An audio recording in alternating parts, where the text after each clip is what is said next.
क्या चंद्रयान-3 अब कभी काम नहीं करेगा? जिसका डर था वही हुआ। इसरो की तरफ से बार बार कमांड देने के बावजूद भी चंद्रयान-3 में कोई हलचल नहीं हो रही है। साथियों, आज पूरा देश चंद्रयान-3 के लैंडर विक्रम और रोवर प्रज्ञान के नींद से जागने का बेसब्री से इंतजार कर रहा है। चांद पर तापमान 0 से 10 डिग्री सेल्सियस ऊपर होने पर वेकअप कॉल आएगी। इसी के साथ अलार्म का जवाब देते ही लैंडर और रोवर जाग जाएंगे। चंद्रमा के दक्षिणी ध्रुव से 600 किलोमीटर दूर मौजूद शिव शक्ति पॉइंट पर सुबह होने वाली है। और यह कोई छोटी मोटी सुबह नहीं, बल्कि अगले 14-15 दिनों तक रहने वाली सुबह है। ये उम्मीद की सुबह है।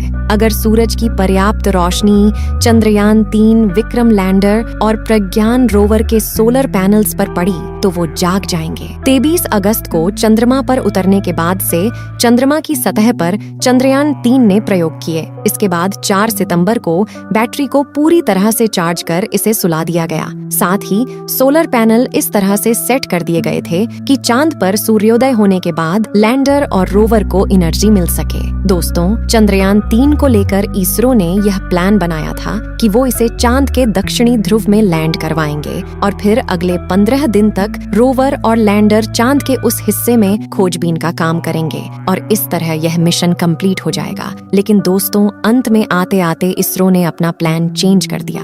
वैज्ञानिकों ने बताया कि यह मिशन इतनी जल्द खत्म नहीं होने वाला है, मतलब इसका फेज 2 अभी बाकी है। वर्तमान समय में हमारा चंद्रयान-3 चांद के उस भयानक इलाके के अंदर गहरी नींद में सो रहा है, यानी विक्रम लैंडर और प्रज्ञान रोवर डीएक्टिव हैं और इनके जागने का समय आ गया है। ऐसे में इसको लेकर वैज्ञानिकों ने अपनी पूरी तैयारी शुरू कर दी है और पूरी तरह से तैयार हो गए हैं। मगर इसी बीच एक बुरी खबर, यानी कि वैज्ञानिकों को एक बड़ा झटका लग गया है। आखिर इसरो के लिए बुरी खबर क्या है, ये हम वीडियो में आगे आपको बताएंगे। इससे पहले आप हमारी वीडियो को एक लाइक जरूर करें और कमेंट में जय हिंद जय इसरो जरूर लिखें। आपके मन में यह सवाल तो जरूर आ रहा होगा कि अगर हमारा चंद्रयान-3 वापस एक्टिव नहीं हुआ तो क्या होगा? क्या हमारा रोवर और लैंडर हार मान चुके हैं? आपके मन में आ रहे इस तरह के सभी सवालों के जवाब आज हम आपको दे देंगे। पहले आपको यह बता देते हैं कि आखिर चंद्रयान-3 को स्लीप मोड में क्यों डाला गया था। मतलब कि वह रात में भी तो काम कर सकता था।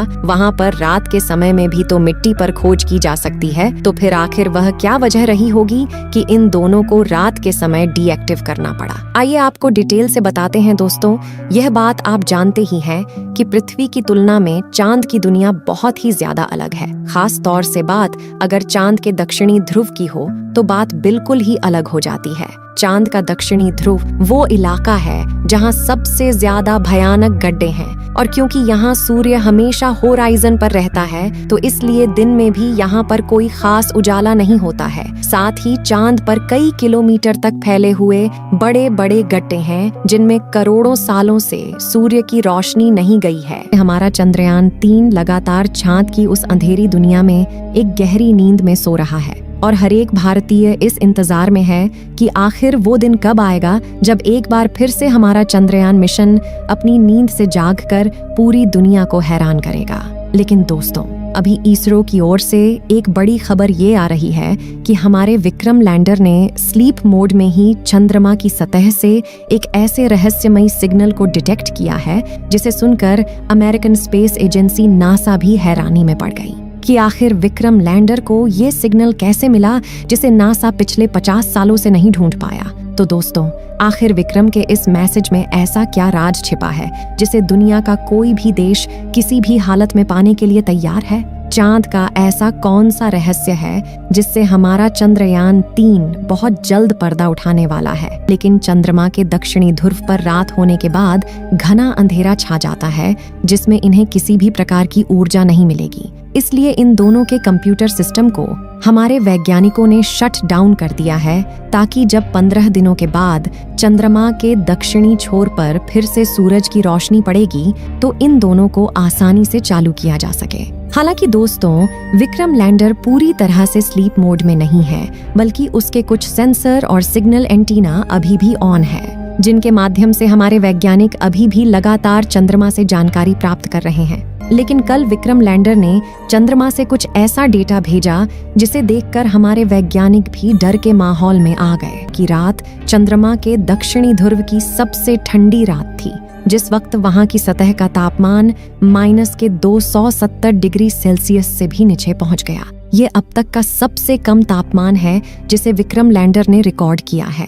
तो दोस्तों, इस रिपोर्ट के मिलते ही इसरो के वैज्ञानिकों में खलबली मच गई, क्योंकि -250 डिग्री के नीचे तापमान में किसी भी इलेक्ट्रॉनिक डिवाइस का सही सलामत बचना काफी मुश्किल है। ऐसे में वैज्ञानिकों को इस बात का डर सता रहा है कि अगर विक्रम और प्रज्ञान के अंदर लगे कंप्यूटर सिस्टम में कोई खराबी आ गई तो वो दोनों फिर से कभी चालू नहीं होंगे और हमारी सारी उम्मीदों पर पानी फिर जाएगा। इसरो के चीफ एस सोमनाथ ने बताया है कि हमने पहले ही हमारे विक्रम लैंडर और प्रज्ञान रोवर की टेस्टिंग -200 डिग्री सेल्सियस तापमान में की है। ऐसे में अभी भी इस बात की संभावना है कि हमारे वो दोनों शूरवीर उस भयानक ठंड को भी सहने में कामयाब हो जाएंगे। दोस्तों, 14 तारीख के बाद से चांद की उस जगह पर अब तापमान धीरे धीरे बढ़ने लगा है। ऐसे में हमारे चंद्रयान 3 की सबसे मुश्किल घड़ी टल चुकी है। लेकिन दोस्तों, अभी हमें इस बात की कोई जानकारी नहीं है कि विक्रम और प्रज्ञान के कंप्यूटर सही सलामत है भी या नहीं। आप भी कमेंट बॉक्स में हमारे चंद्रयान 3 की सलामती के लिए दुआएं जरूर करना। आइए दोस्तों, अब मैं आपको बताती हूँ कि विक्रम लैंडर के भेजे गए उस रहस्यमयी सिग्नल में ऐसा क्या मिला जिसे अमेरिका पिछले कई सालों से ढूंढ रहा है। दरअसल दोस्तों, जिस वक्त चंद्रमा के दक्षिणी ध्रुव पर दिन का समय था, तब वहां का तापमान हमारी पृथ्वी जितना ही था। इसलिए जब हमारे विक्रम लैंडर ने चंद्रमा की सतह के नीचे पानी की मौजूदगी की जांच की तो पता चला कि सतह के मात्र 10 सेंटीमीटर नीचे की मिट्टी में ही नमी मौजूद है, जो कि एक छोटे पौधे को रेगुलर पानी प्रदान करने के लिए पर्याप्त है। लेकिन अब वहां पर रात हुई तो हमारे विक्रम लैंडर ने एक बार फिर से चंद्रमा की मिट्टी का सैंपल लिया तो बहुत ही चौंकाने वाला नतीजा सामने आया। दरअसल दोस्तों, जैसे जैसे चंद्रमा के दक्षिणी ध्रुव पर तापमान में गिरावट आई तो सतह के नीचे छोटी छोटी मात्रा में बर्फ के टुकड़े जमा हो गए। यानी बहुत कम तापमान की वजह से मिट्टी में मौजूद नमी ने बर्फ का रूप ले लिया। और जैसे ही जानकारी इसरो ने दुनिया के सामने रखी तो नासा भी हैरानी में पड़ गया। दोस्तों, इस बात की जानकारी निकालने वाला भारत पहला देश बन चुका है। दोस्तों, ये खोज आज तक के मानव इतिहास की सबसे बड़ी खोजों में से एक है, जिसे भारत के वैज्ञानिकों ने सबसे पहले दुनिया के सामने रखा। अभी की बात करें तो टेस्टिंग के लिए वैज्ञानिकों ने रोवर और लैंडर को कुछ सिग्नल भेजने का प्रयास किया है, लेकिन कुछ खास संपर्क नहीं हो पा रहा है। अब बस यही सवाल उठ खड़ा होता है कि अगर चंद्रयान 3 वापस एक्टिव नहीं हुआ तो क्या होगा? मतलब कि यह मिशन फेल हो गया है। नहीं दोस्तों, हमारे इस मिशन को सफलता 4 सितंबर को ही मिल चुकी है। मतलब यह मिशन केवल 14 दिन का था, जो कि कब का कंप्लीट हो चुका है। ऐसे में अगर चंद्रयान 3 वापस एक्टिव नहीं हुआ तो कोई घबराने वाली बात नहीं है। चंद्रयान 3 ने जो करना था वह कर दिया। वैसे दोस्तों, आपको क्या लग रहा है? क्या वापस से चंद्रयान 3 एक्टिव होगा या फिर नहीं? हमें कमेंट करके जरूर बताना और इसरो की मेहनत के लिए वीडियो को एक लाइक जरूर करना। साथ ही ऐसे ही इंटरेस्टिंग वीडियो पाने के लिए हमारे चैनल को सब्सक्राइब जरूर करें। धन्यवाद।